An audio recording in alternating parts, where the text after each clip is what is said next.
শুভ সকাল আমার প্রিয় পরিবার, তোমরা সবাই কেমন আছো? আশা করি ভালো আছো। কুচবিহার জেলার ছোট্ট একটি গ্রাম থেকে আমি প্রতিমা। তো আমার আবারও নতুন একটা ব্লগে তোমাদের সবাইকে জানাচ্ছি স্বাগত। তো ভিডিওটা দেখতে থাকো, আশা করি ভালো লাগবে। এই যে দেখো, সকালবেলা উঠে তাড়াহুড়ো করে করতেছি রান্না।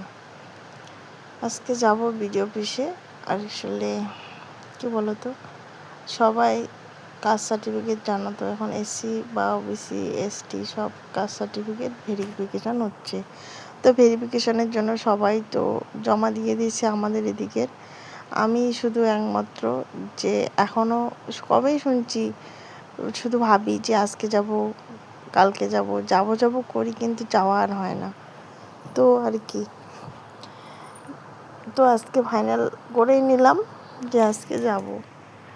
আর কি বলো তো, তার জন্য তো মাছটা আমাকে আগে রান্নাটা কমপ্লিট করে রাখতে লাগবে, যেহেতু বাড়িতে আমার ছেলেকে রেখে যাব।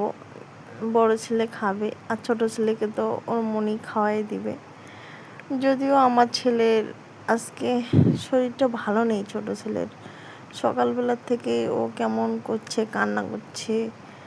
গাটা ছুঁয়ে দেখলাম ওর জ্বর এসেছে। তো তবু তো যেহেতু বলছি যে আজকে যাব, তো ভাবলাম যে না, শুধু যাবো আর জমা দেব, তো গিয়েই আসি। তো তাই আর কি, এই যে তাড়াতাড়ি এই যে ডিম এখানে কষা করবো আলু দিয়ে, আর পাতলা করে ডাল করে রেখে চলে যাব। শুধু যাবো আর চলে আসবো, লেট করবো না আর কি। তো তার জন্য তাড়াহুড়ো করে রান্নাটা করছি। আর কি বলো তো, এই যে রান্নাটা করে এখনও কিন্তু ফর্মগুলো রেডি করিনি। হ্যাঁ, ফর্মগুলো রেডি করব। আর 1-2 জনের হলে তো হয়ে যেত বলো। দেখো, এতদিন থেকে যে আমি করছি না, ওরাও কিন্তু কেউ করেনি। মানে আমাদের বাড়ির বাকি সদস্যদের কথা বলছি।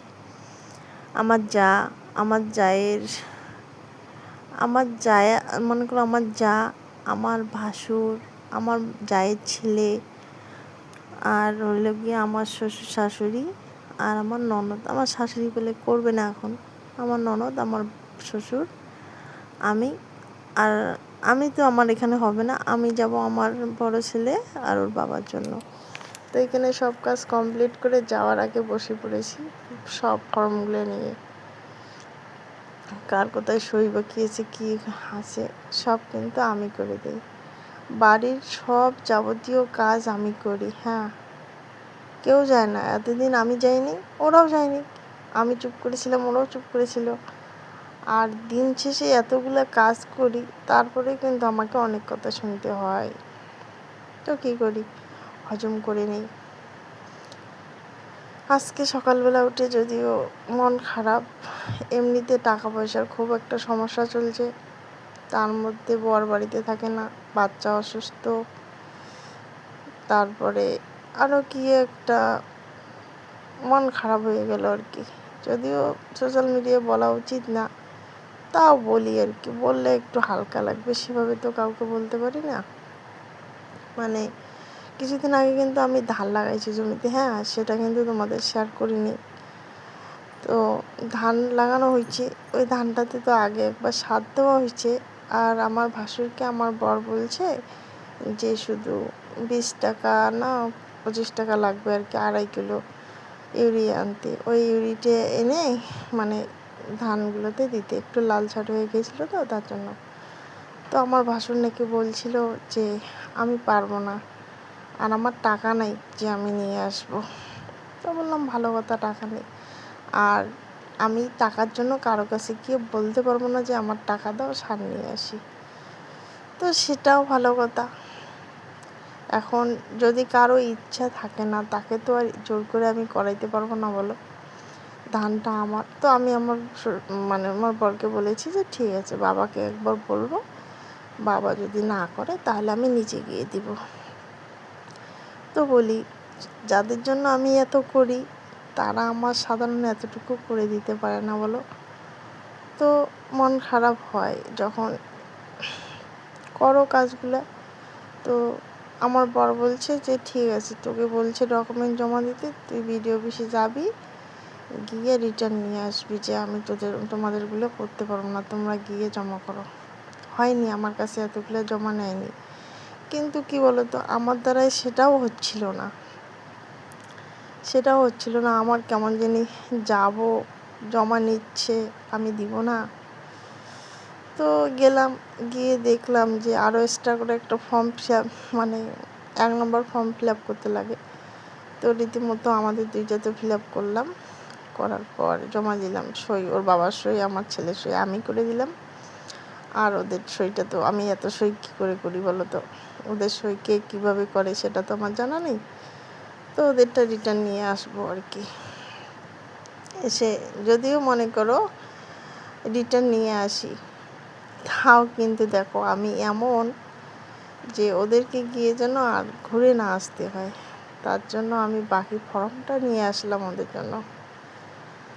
যারা আমার জন্য এত ভাবে, আমি কিন্তু তাদের জন্য, যাদের জন্য আমি এত ভাবি, তারা কিন্তু আমাকে মনে মনে কতটা খারাপ পায় সেটা আমি জানি।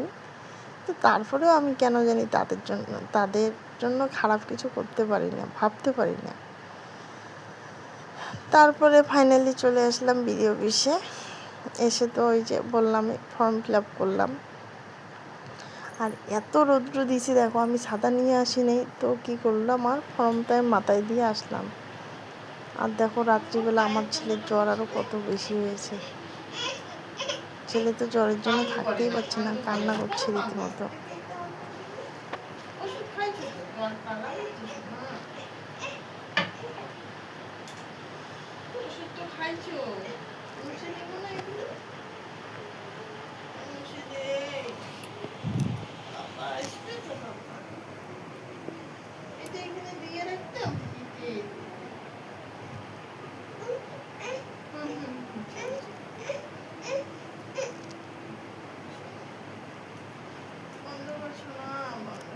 এই আর কি বন্ধুরা, অসুস্থ ছেলেকে রাখি দিয়ে আমি এত কাজ ওদের করে দিই, তাও আমার দিন শেষে বলে আমার মতো শিক্ষিত নাকি ওদের লাগে না।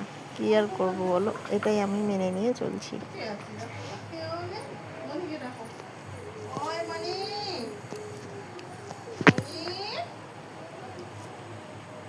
তখন কিন্তু রাত 11টা বাজে, তখন আমি ছেলেকে নিয়ে বাইরে গেছি দেখো।